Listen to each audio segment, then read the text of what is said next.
Alô, alô, salve, salve, queridos amigos da TV Sonic, da TV 247, TVT, Carta Capital, Blog da Cidadania, Nocaute, Conversa Fiada, etc, etc. Bom dia, sejam bem-vindos de São Paulo. Hoje é dia 13 de setembro, sexta-feira, são 9 horas da manhã. Ontem 40 graus em São Paulo, hoje 17. Uma queda de 23 graus na temperatura, friozinho em São Paulo. Já estou aqui com os jornais de hoje, o Globo, a Folha, para conversar com vocês a respeito das principais notícias. Marighella, o grande filme, com a estreia na direção de Wagner Moura, não será mais lançado em novembro como estava previsto. Olá, Sônia Wilkshire, de Salvador, não é, Sônia? Você está em Salvador, Salvador presente, é isso aí. Marighella, aliás, né, o grande baiano, Marighella, filme maravilhoso. Eu vi o trailer do filme, não vi o filme inteiro, mas já deu para ver que é um grande filme, estreia na direção do Wagner Moura, filme já premiado no exterior e agora impedido de ser lançado porque o governo se recusa a fornecer verba necessárias para o lançamento do filme. É uma forma de censura, é censura econômica. O filme será lançado em novembro, não será mais em novembro. Diretor baiano, ator baiano, grande Wagner Moura, meu amigo, nosso amigo. E o Carlos Marighella foi uma grande figura baiana que lutou contra a ditadura. Foi um bravo guerreiro contra a ditadura, levantou-se contra as atrocidades da ditadura militar.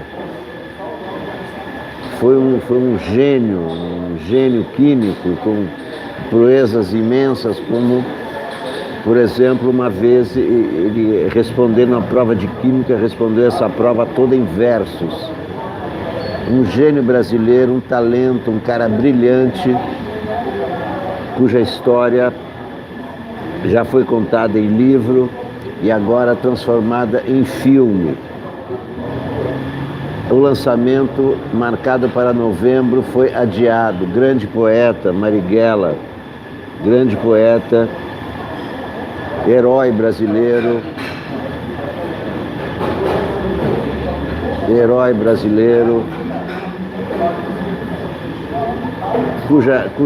cuja história não pode ser esquecida. E o que acontece geralmente quando se censura alguma manifestação artística é que se cria uma curiosidade maior pela obra, como aconteceu no Rio de Janeiro com o gibi do beijo gay, aliás, um gibi americano. E apesar da tentativa de censura a Marighella, é claro que o filme não será lançado em novembro, mas será lançado, porque a censura é proibida no Brasil e o dinheiro do governo não é dinheiro do governo, é dinheiro nosso, é dinheiro da população. Eles não podem impedir financiamento para o lançamento de uma obra de arte nacional chamada Marighella, com o seu Jorge no papel principal. Estão perguntando aí o que eu acho das pessoas que estão defendendo a democracia. Eu acho ótimo. Qualquer pessoa hoje que defenda a democracia, eu não faço esse tipo de... Eu não faço esse tipo de associação. O cara foi contra, agora é a favor. Eu acho que essa é a hora da defesa da democracia, porque agora que a democracia está em risco. A democracia não esteve nunca antes em risco no Brasil nos últimos 30 anos. Você pode chamar o impeachment da Dilma como quiser, mas não foi um risco da democracia, foi uma ruptura. Todo impeachment é uma ruptura. Foi injusto, foi um golpe parlamentar, mas não houve ruptura da democracia. Então eu não considero quem esteve a favor do impeachment e hoje defende a democracia, não vejo nenhuma contradição. Eu acho muito bom, quanto maior o apoio à democracia, menor o risco de que a democracia naufrague. Então, o que importa para mim é este momento. Eu não faço esse tipo de raciocínios. A pessoa fez aquilo ontem e agora está assim. Não. Eu considero um momento atual. E o momento atual é que a democracia corre risco, porque há um governo no poder disposto a romper a sequência democrática, disposto a inaugurar e disposto todo dia a estimular o autoritarismo.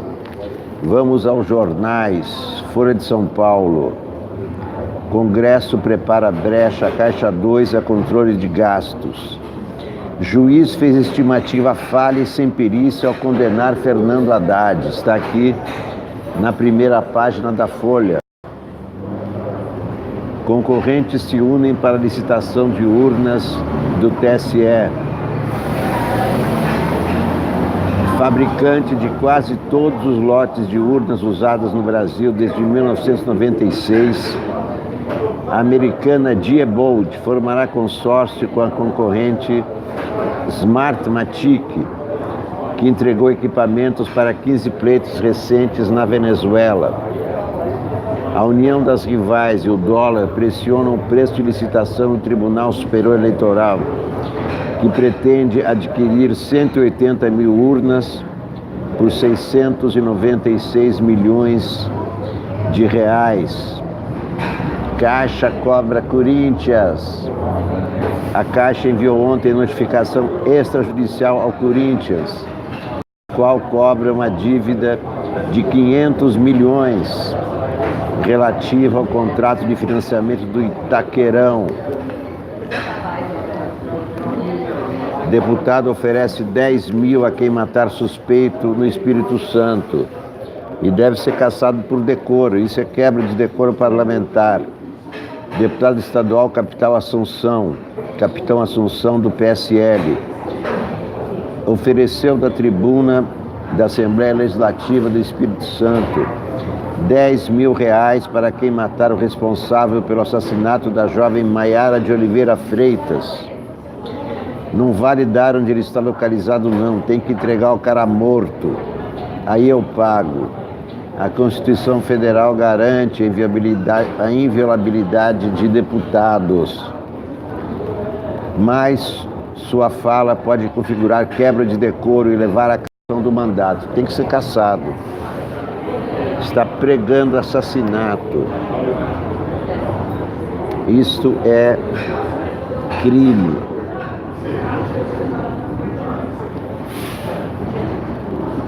Vamos ver a notícia a respeito de Fernando Haddad. Poder, página A8. Olá, bem-vindos todos. Adriana Cópio. Bom dia. Página A8. Folha de São Paulo.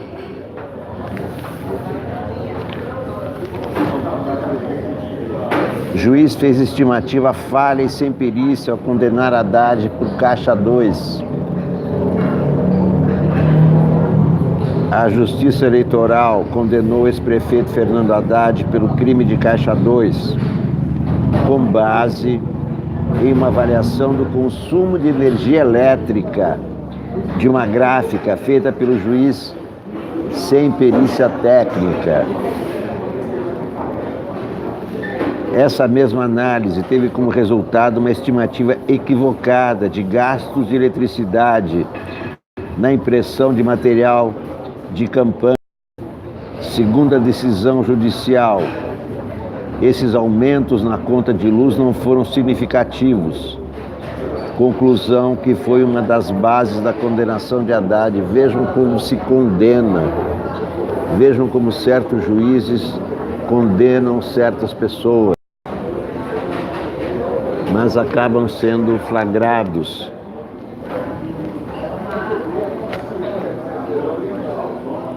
Segundo o levantamento feito pela reportagem da Folha nas notas fiscais declaradas pelo petista, a LWC produziu 4,8 milhões de panfletos e 3,7 milhões de cards em agosto de 2012.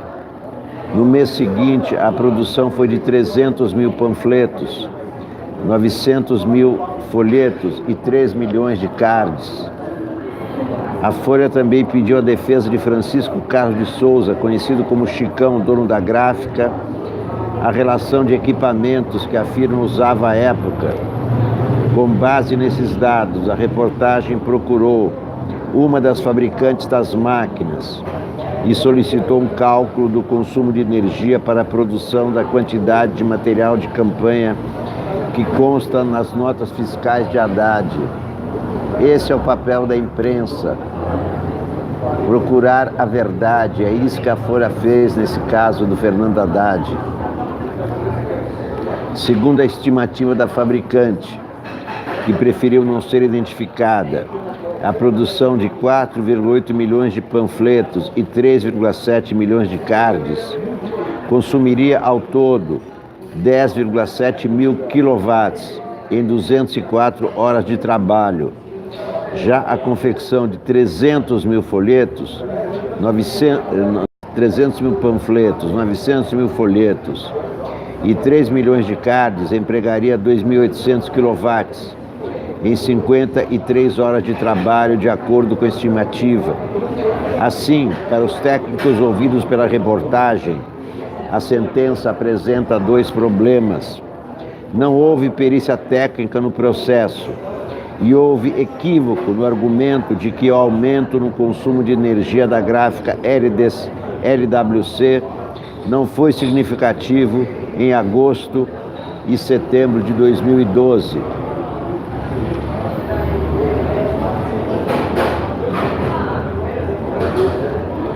O gasto total da campanha de Haddad em 2012 foi de 68 milhões de reais. As despesas declaradas com as gráficas foram de 107 mil reais.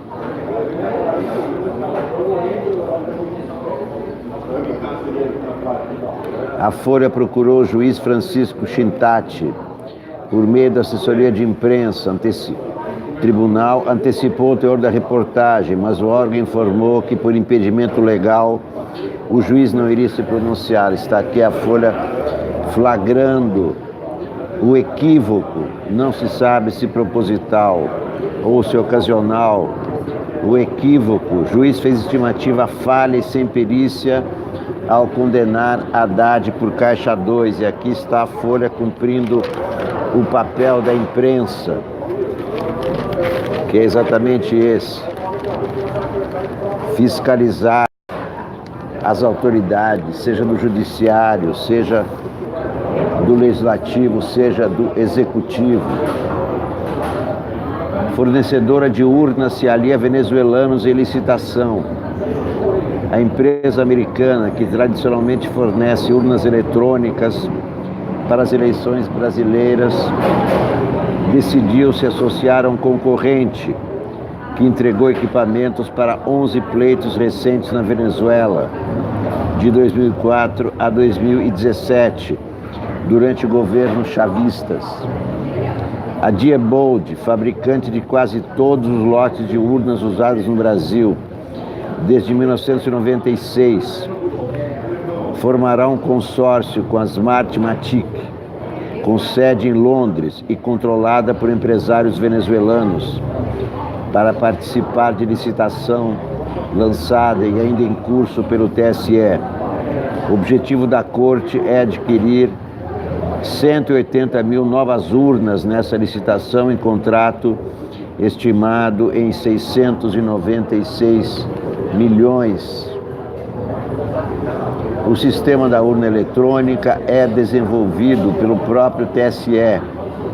Ele é o único que funciona nessa máquina e não funciona fora dela. A parte física, o computador em si, é construído por empresa especializada seguindo o projeto do tribunal. Ou seja, a licitação é para o equipamento, não para o sistema. As urnas não estão conectadas com a internet, o que eliminaria as chances de uma ofensiva remota de fraude. Segundo o TSE, em 22 anos de urna eletrônica, nunca foi detectada a fraude. No último teste público de segurança foram encontradas vulnerabilidades, mas o tribunal diz que elas foram corrigidas. A americana Diebold, fabricante de quase todas as urnas usadas no Brasil, formou um consórcio com a Smartmatic, controlado por venezuelanos, o que não quer dizer absolutamente nada. As eleições de 2020 estão aí. As eleições de 2020 serão o primeiro teste nas urnas do Bolsonaro. É por isso que são eleições muito importantes, às quais as oposições devem prestar muita atenção, porque será a primeira vez em que o eleitorado vai dizer se aprova ou não o governo Bolsonaro nas urnas. Até agora, os brasileiros só puderam se manifestar por meio de pesquisas. Em 2022 serão eleições em todo o Brasil, eleições municipais, de prefeito e de vereadores. Bolsonaro tem que levar uma lavada para ele perceber que os brasileiros não estão de acordo com suas intenções golpistas e autoritárias, e de censura, e de controle ideológico do país, e da implantação do pensamento único, e da transformação do Brasil num quartel evangélico. Será a primeira oportunidade em que os eleitores poderão dar um rotundo não a Bolsonaro, desde que as oposições tenham juízo e se preparem para essas eleições, formando alianças, formando coalizões de oposição, acabar com as brigas dentro da oposição. Essas brigas só interessam a Bolsonaro. PDT, PT, PSB, a centro-esquerda tem que se unir à esquerda para derrotar Bolsonaro. Não importa o partido que vai ganhar, importa enfraquecer Bolsonaro para impedir que ele se reeleja em 2022. Ano que vem é o primeiro passo para impedir a reeleição de Bolsonaro.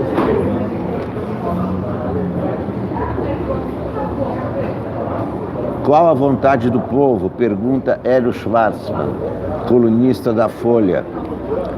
Fora o Carlos Bolsonaro, somos todos democratas. Mas qual o jeito certo de aferir a vontade soberana do povo? As possibilidades são muitas.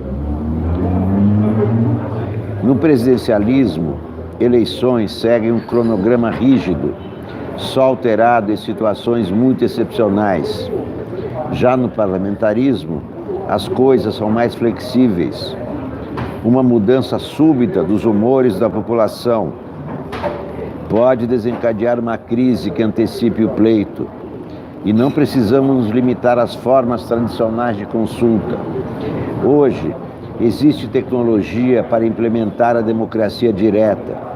Seria possível submeter todas as questões relevantes à população, que decidiria pelo celular.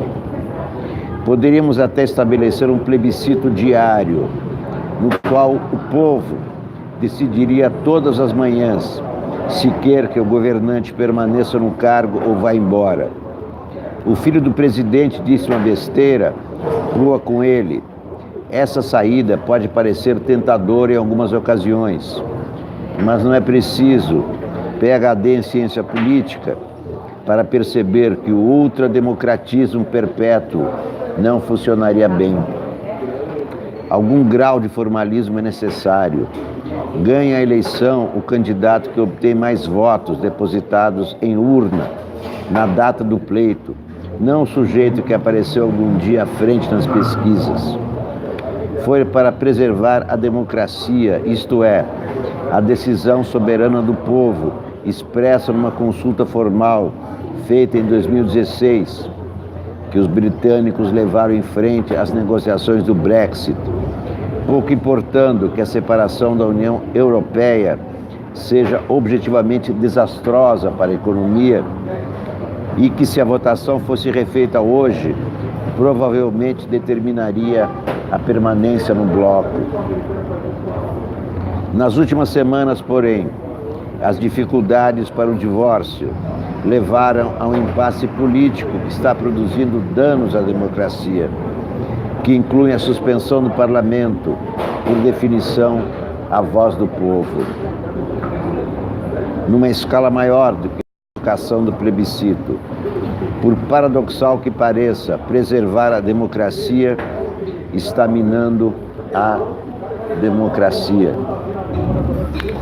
Puxadinho do Planalto, escreve Bruno Bocassian. No mesmo dia em que o decano do STF alertou que o Ministério Público não deve servir a governos ou ideologias, o futuro chefe do órgão mostrou que pretende fazer exatamente o contrário. Augusto Aras ainda não foi aprovado para o cargo de procurador-geral, mas já começou a trabalhar pelo bolsonarismo.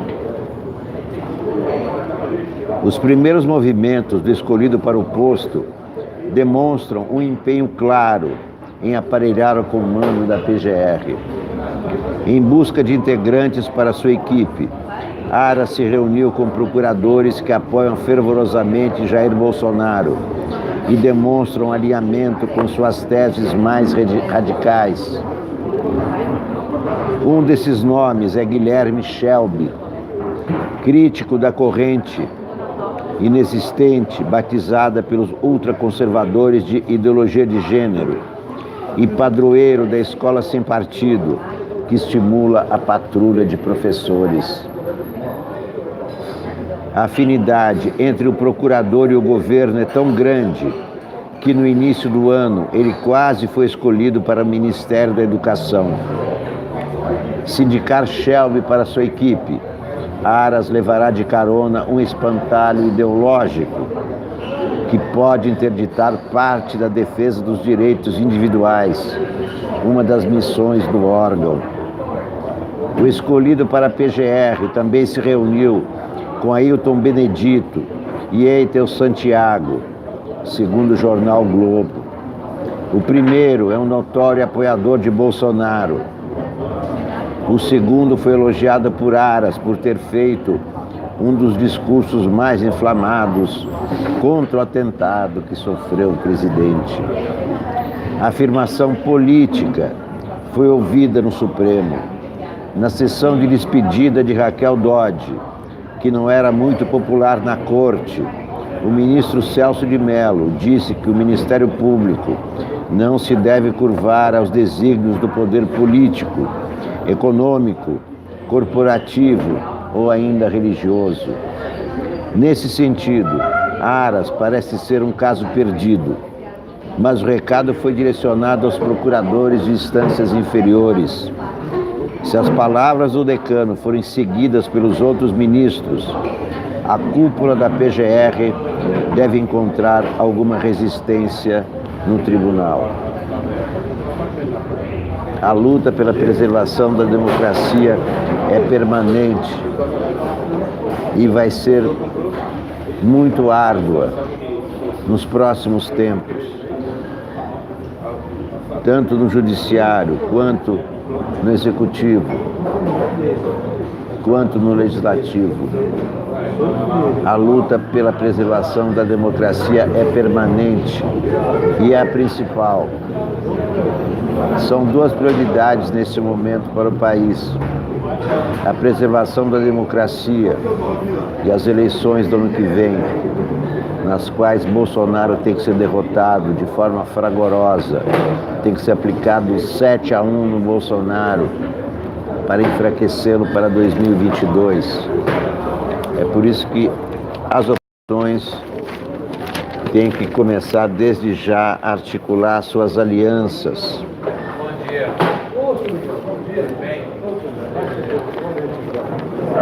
Já estamos quase no final do ano. Outubro, novembro, e já chegou o final do ano. Mônica Bergamo. Policiais federais envolvidos nas investigações sobre o rompimento da barragem de Brumadinho consideraram tendencioso o relatório feito pela CPI da Assembleia de Minas. Os deputados pediram indiciamento de executivos da Vale e da alemã Tufsud por homicídio doloso eventual.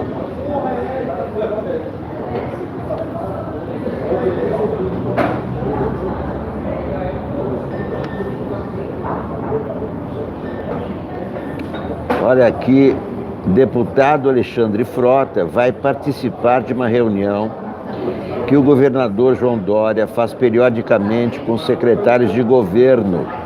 Hoje,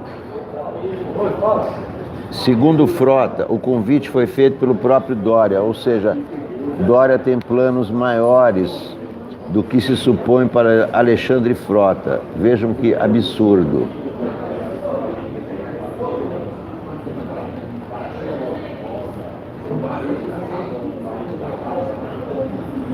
Poder para Alexandre Frota.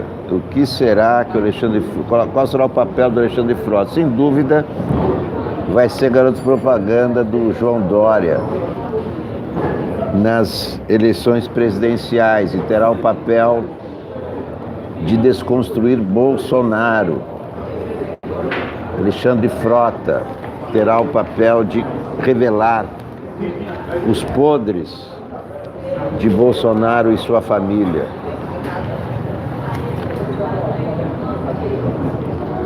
Tan, tan, tan, tan, tan, tan, tan, tan, tan, tan, tan. Acho que assim a luz está melhor, né? Git Chabes, vinemt men abissal le mazel, vinemt men abissal le glick. Des Redel soll auch schon drehen, in bringen mein Masel zurück. Die Welt ist beschaffen geworden, für alle Menschen gleich.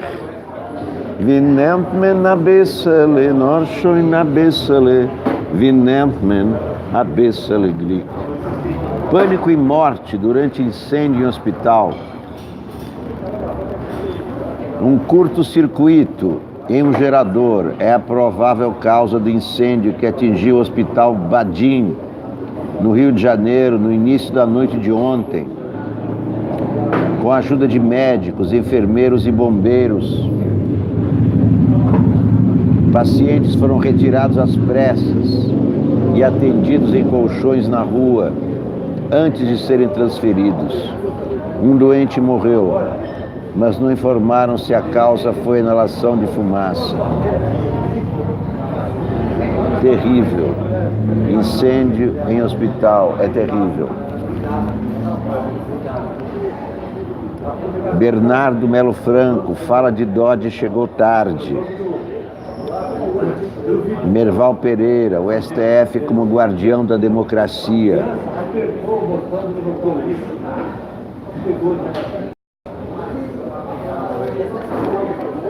Vamos ver o Globo.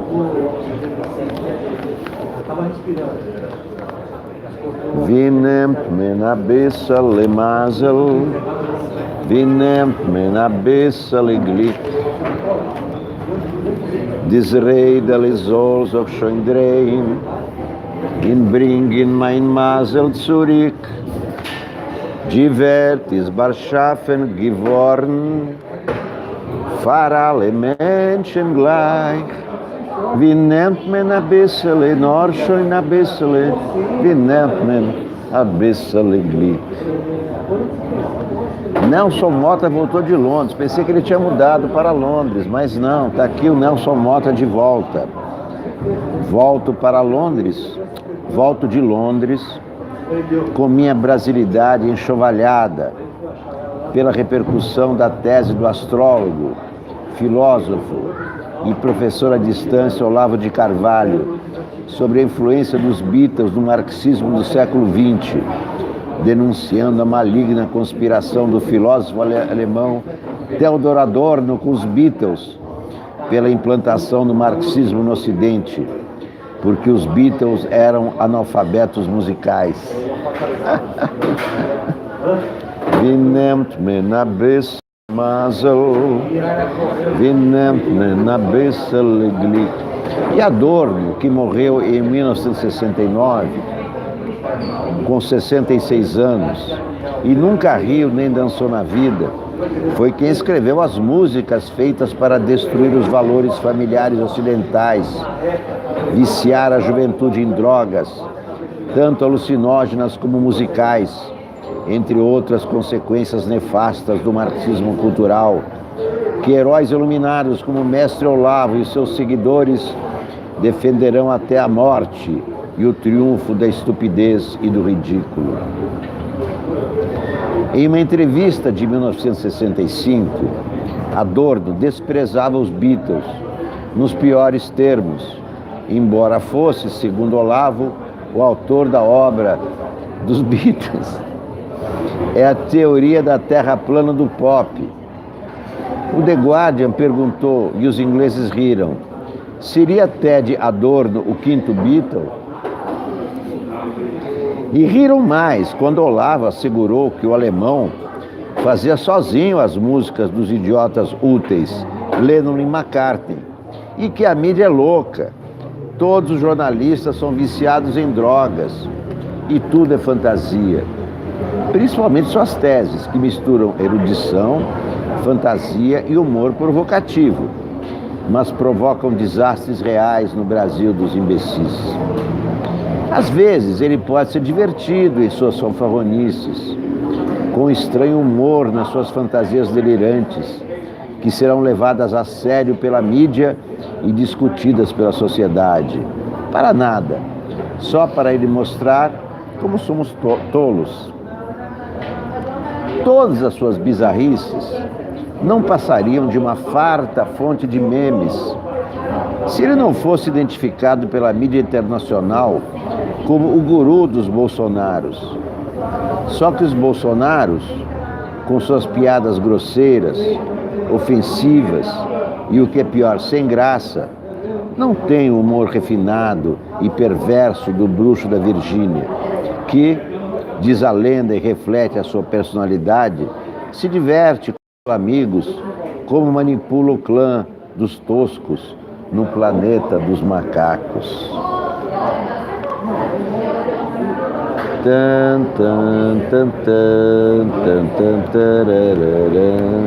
Tan, tan, tan, tan, tararara, tan, tan, tan, tan, tan. Merval Pereira, a defesa da democracia. Quem identificou a origem dos ataques foi o decano do Supremo Tribunal Federal, ministro Celso de Mello, quando falou a propósito da censura de uma história em quadrinhos que a inspiração para atos obscurantistas resulta das trevas que dominam o poder do Estado. A partir dessa constatação, tem-se diante das instituições do Estado brasileiro a tarefa de enfrentar um executivo que não aceita limites. O legislativo se cumpre com galhardia a missão de enfrentar as reformas necessárias. Sendo protagonista da mudança do Estado, não deveria se sentir liberado para legislar em causa própria.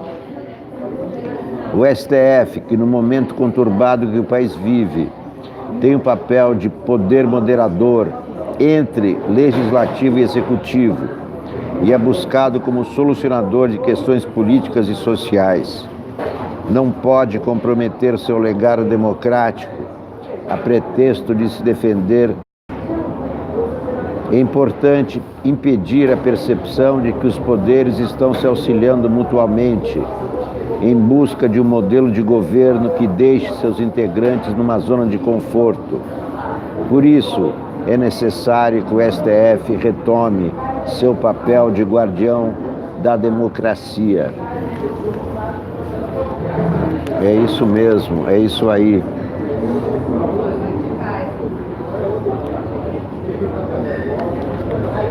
Tan, tan, tan, tan, tan, tan, tan, tan, tan. Flávio tenta anular caso Queiroz mais uma vez. Mais uma vez. Defesa apresentou habeas corpus no TJ Rio de Janeiro, solicitando a anulação da quebra de sigilo bancário do senador na investigação que apura a suposta prática de rachadinha. O caso já está suspenso por decisão liminar de Toffoli. A desembargadora Mônica Toledo de Oliveira decidiu levar para a terceira Câmara do Tribunal de Justiça do Rio um novo pedido da defesa de Flávio Bolsonaro para anular as provas do caso Queiroz. Vestiu uma camisa furada e um chinelão. Tirou foto no Alvorada muito doidão. Mandou preparar a marmita com feijão e arroz. E sorria quando Flávio dizia: só falta o Queiroz, só falta o Queiroz. Dodge merece o troféu Barrichello. Raquel Dodge não conquistou a sonhada recondução, mas merece o troféu Rubinho Barrichello. Há 5 dias de deixar o cargo, a Procuradora-Geral da República descobriu que a democracia brasileira corre riscos. Chegou atrasada, como costumava acontecer com o antigo piloto da Fórmula 1. Em sua última sessão no Supremo, Dodge denunciou o avanço do autoritarismo no país. Ela pediu que os ministros permaneçam atentos a todos os sinais de pressão sobre a democracia liberal. A procuradora traçou um cenário sombrio para o futuro das liberdades civis. Se o esforço do século XX foi o de erguer a democracia liberal brasileira, o esforço do século XXI é impedir que ele morra, que ela morra. Ela também alertou contra o surgimento de vozes contrárias ao cumprimento das leis. Em outra passagem, disse ter mandado plantar um jardim de camélias como símbolo contra a opressão. Quero lhes fazer um pedido muito especial. Protejam a democracia brasileira, tão arduamente erguida, encerrou, depois de um punhado de autoelogios. A procuradora tem razão ao apontar riscos à Constituição e à independência do Ministério Público. A questão é saber por que ela demorou tanto a notá-los. Bom, é porque os grandes riscos à democracia estão sendo revelados agora. É isso que eu posso responder ao Bernardo Melo Franco. Enquanto acreditou que poderia ser reconduzida, Dodge flertou abertamente com o grupo que está no poder. Quando Jair Bolsonaro ameaçou fuzilar a petralhada, ainda na campanha eleitoral, ela se recusou a denunciá-lo por injúria. Alegou que a incitação à violência não continha referência a pessoas. Em janeiro, a procuradora festejou o início de um mandato de mudanças que renovaria a esperança dos brasileiros. Nos meses seguintes, segurou investigações que envolviam o presidente e virou figurinha fácil em solenidades no Planalto. Ontem, Raquel Dodge afirmou que a democracia depende do sistema de freios e contrapesos. Faltou dizer que ajudou a miná-lo em benefício próprio. Na luta pela recondução, ela legitimou a escolha de um procurador-geral fora da lista tríplice e barganhou apoio com políticos que deveria investigar. Essa é a opinião de Bernardo Melo Franco, hoje no Globo.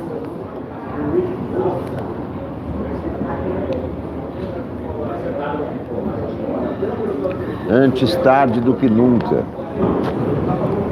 Antes tarde do que nunca. Melhor a Raquel Dodge se pronunciar tardiamente do que nunca se pronunciar, eu responderia ao Bernardo Melo Franco. Qual é a fonte da censura? A Marighella ainda não está nos jornais, já as notícias estão na internet que o lançamento de Marighella, marcado para novembro, foi adiado porque o governo se nega a fornecer verbas para a divulgação da estreia, para a divulgação do filme. Por isso, o lançamento não será mais em novembro e não há data do lançamento. É uma clara censura econômica a um filme. Marighella foi um grande brasileiro e sua história merece ser contada. Já foi contada em livros, em vários livros, e agora contado num filme. Eu vi o trailer, é um filme de primeiríssima qualidade.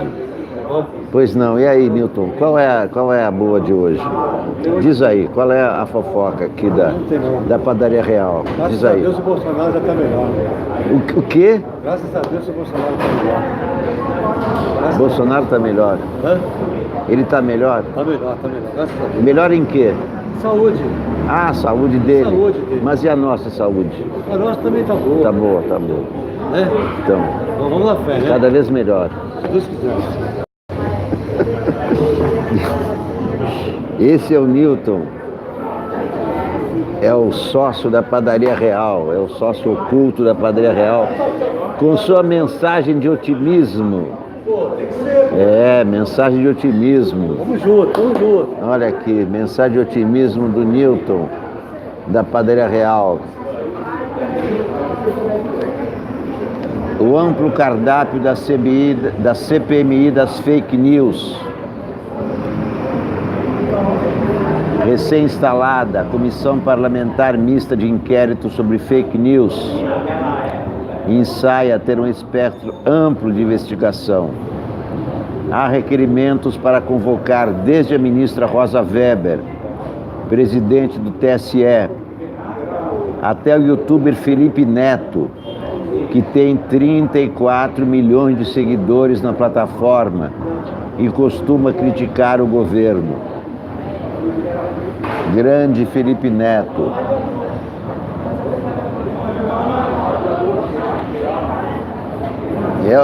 É o seguinte,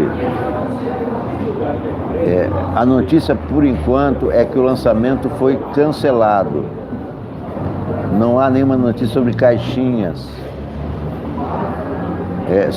sobre vaquinha para o lançamento do filme. Na lista também estão Fernando Haddad e Manuela Dávila, e representantes das principais empresas de telecomunicações. Os pedidos devem ser votados nas próximas semanas, dando início a audiências públicas na comissão. Líderes do Centrão que articularam para que a CPMI fosse criada veem a comissão como uma carta na manga contra o governo em momentos de necessidade. Querem aumentar a temperatura dos debates por lá quando for conveniente pressionar o governo. O PSL não conseguiu fazer um aliado na presidência nem na relatoria da CPMI. E o governo já está pagando o preço, a julgar pelos rumos que está tomando a comissão. O presidente, o senador Ângelo Coronel, PSD Bahia, garantiu que o vereador Carlos Bolsonaro será convocado para depor e se mentir receberá voz de prisão. CPI tem isso, CPI tem o poder de prender, inclusive.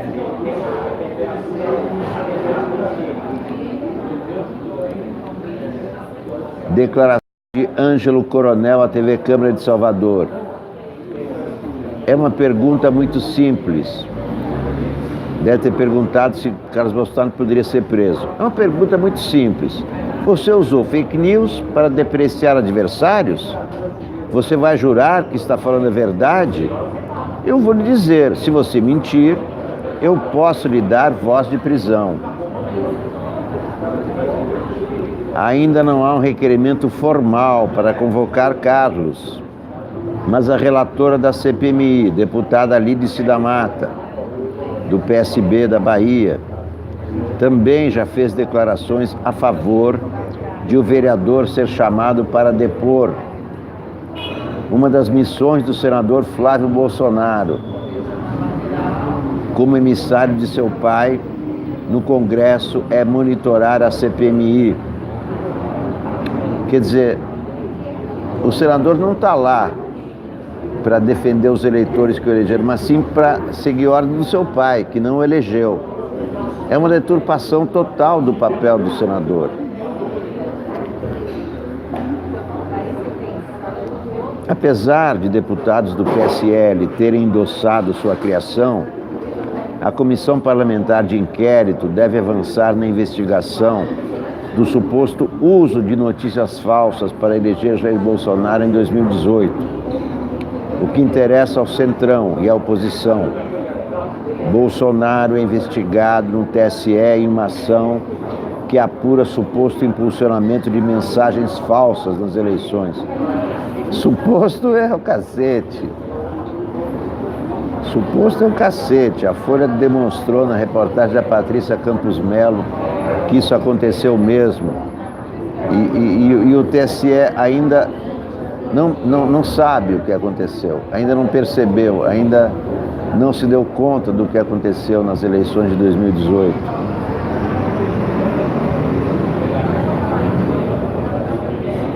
A oposição também encara a comissão como um flanco aberto contra o governo, mesmo após a campanha de Haddad ter sido multada por impulsionar notícias falsas. Bolsonaro ficará afastado por mais 4 dias. Fontes do Planalto e do Itamaraty afirmam que o presidente não descartou sua participação na Assembleia da ONU dia 24, daqui a 11 dias. Internado desde o último sábado para a retirada de uma hérnia. Jair Bolsonaro não poderá reassumir o cargo hoje, como previsto inicialmente. Continuamos sob o governo Mourão. Seu Mourão, faz o favor de devolver depressa a democracia, nem que seja requentada, com muito pão e liberdade a beça, e não se esqueça, jogue fora a laranjada, fecha a porta para a direita, que isso é passado. Esses bolsominions fazem mesmo muito mal. Tira Damares Vélez e o Salles, o Ernesto Araújo e tudo quanto é general.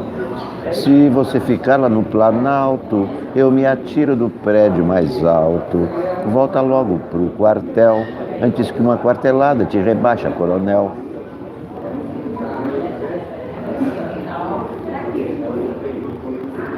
Então não vai só retomará as funções na próxima terça-feira, dia 17.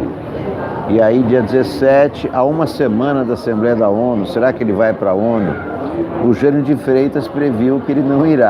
Vamos ver se o Jânio de Freitas acertou. Apesar disso, fontes do Planalto e do Itamaraty afirmam que Bolsonaro não descartou sua participação na Assembleia Geral da ONU, marcada para o próximo dia 24. Olha, eu acho que o Jânio de Freitas acertou, porque uma semana apenas para viajar aos Estados Unidos, eu acho que os médicos não vão permitir. Suspeito que os médicos não vão permitir. Com o prolongamento do afastamento de Bolsonaro, o vice-presidente Hamilton Mourão permanecerá à frente da presidência.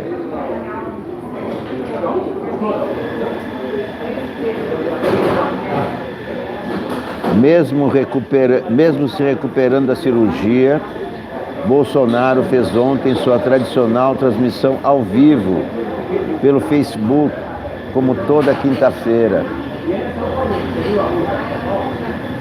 Ele reduziu, no entanto, o tempo da live. Em geral, dura cerca de 15 minutos e ontem teve apenas 3 minutos. Por ordens médicas, Bolsonaro deve evitar falar. Essa é uma boa recomendação, ele parar de falar, né? Olha, tudo indica, por essas notícias aí, ele vai ser liberado terça-feira, faltando uma semana para viajar a Nova York. Acho que os médicos não vão permitir. Então, por ordens médicas, Bolsonaro deve evitar falar. Bolsonaro, por que não te calas?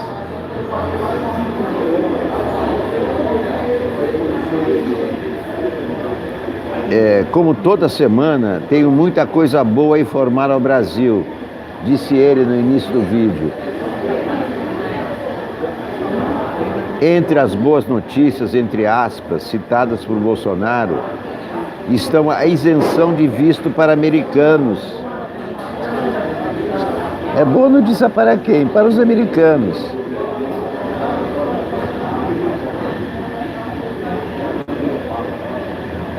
Entre as boas notícias citadas por Bolsonaro estão a isenção de visto para americanos. E não a isenção de visto para brasileiros que vão para os Estados Unidos. E a habilitação de 25 novos frigoríficos chineses.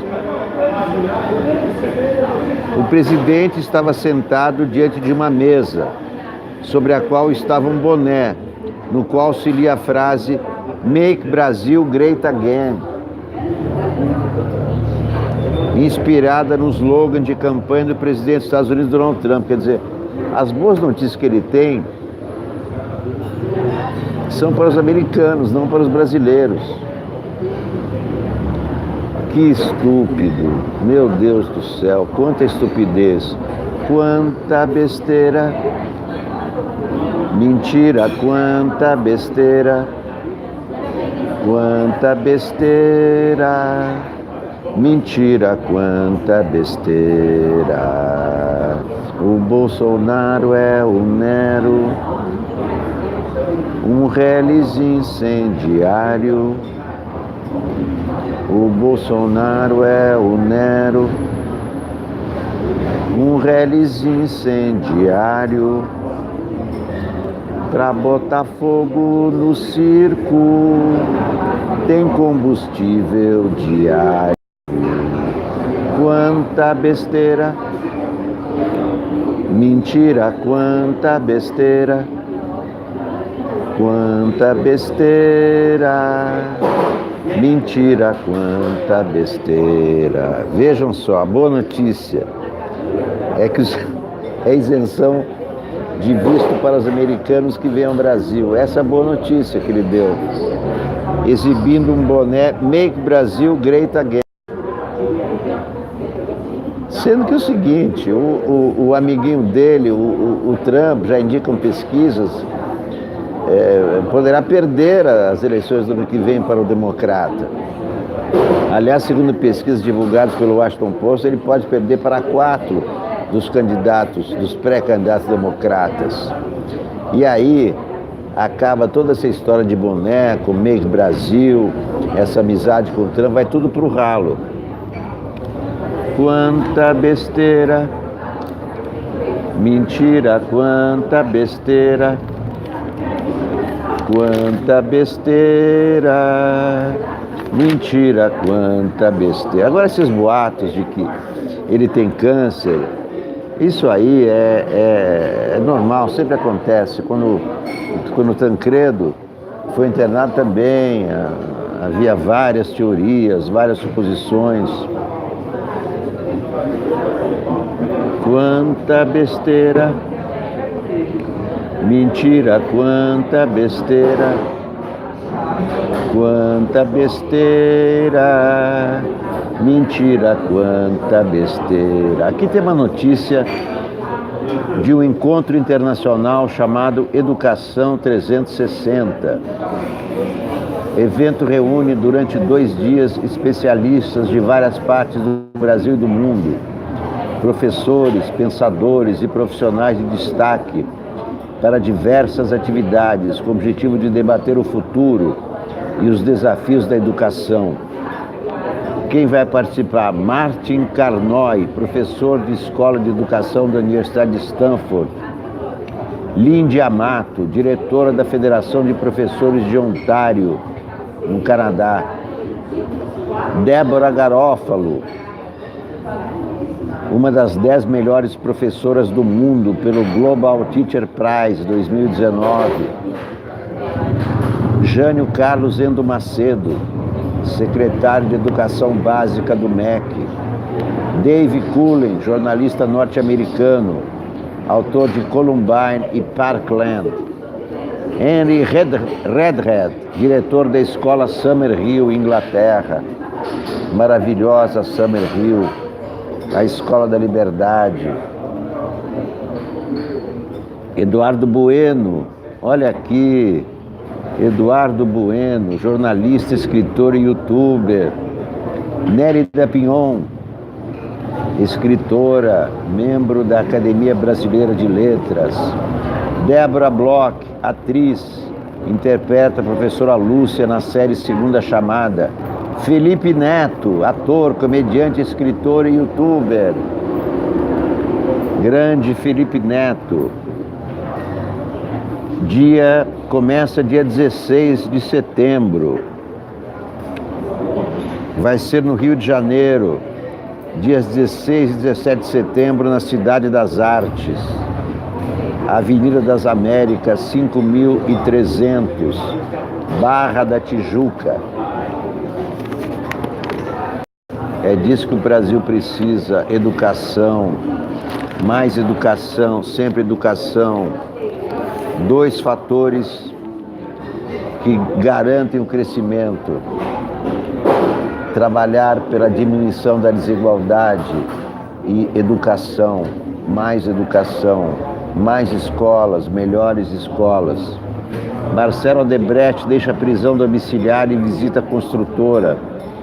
Ex-executivo conseguiu antecipar em 8 meses progressão de pena para o aberto, ao entregar e-mails que comprometem seu cunhado, Maurício Ferro.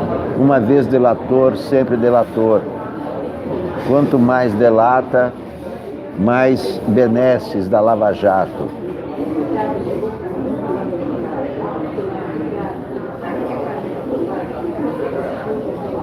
Após obter ontem progressão de pena e permissão para deixar a prisão domiciliar, depois de ficar quase 2 anos detido em casa, detido numa mansão, né?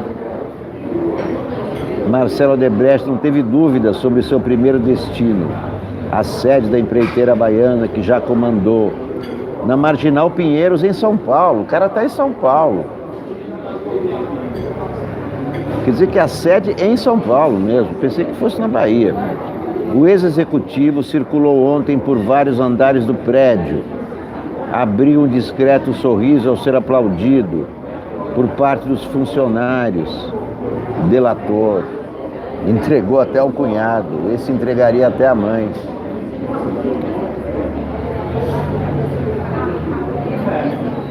E encarou o olhar surpreso da maioria, que até aquele momento não imaginava que ele havia saído de sua mansão no Morumbi.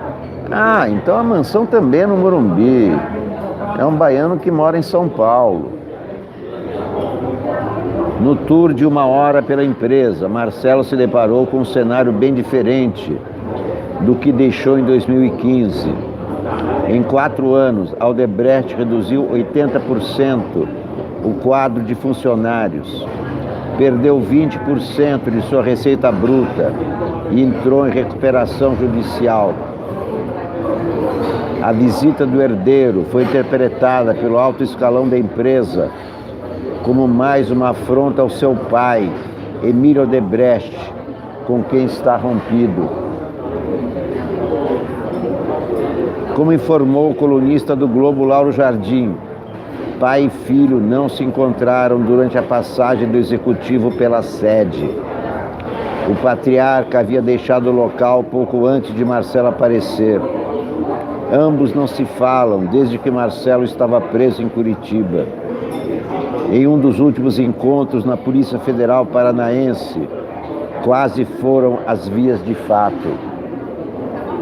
A relação azedou de vez quando o herdeiro saiu da prisão e abriu artilharia contra Ferro, que é casado com sua irmã, Mônica. Marcelo entregou uma série de e-mails que acusavam Ferro de crimes como corrupção e obstrução à justiça. Emílio não se conformou com a postura do filho de acusar o genro e pai de seus 5 netos. No mês passado, Ferro foi preso diante de toda a família. Uma vez delator, sempre delator. Marcelo Odebrecht, corrupto, ladrão e delator. Corrupto, ladrão e delator. Ao caráter. Meus queridos amigos, minhas queridas amigas, muito obrigado por assistirem ao primeiro programa de hoje da TV Solnic. Essa é uma TV de jornalismo, é uma TV que funciona no YouTube, no celular, que eu carrego no meu bolso. E quando eu quero conversar com vocês, quando eu quero contar alguma novidade, eu ligo esse aparelhinho fantástico e falo com o mundo todo, e assim conversamos juntos, cantamos juntos, trocamos ideias, rimos e choramos. Sempre faço várias transmissões ao dia, às vezes 2, às vezes 3, aliás 3 não tenho feito muito recentemente, mas pelo menos 2 eu faço. Hoje à tarde teremos mais uma transmissão da TV Solnic. Muito obrigado a todos por compartilharem. Muito obrigado a todos que deram likes. Deem muitos likes, por favor. Quanto mais likes, mais o vídeo é divulgado aqui pelo YouTube. Fiquem em paz, como se diz por aí. Palmas para a democracia brasileira. Eleição de 2020 vai ser um passo importante para derrotarmos Bolsonaro em 2022. Até a próxima. Tchau.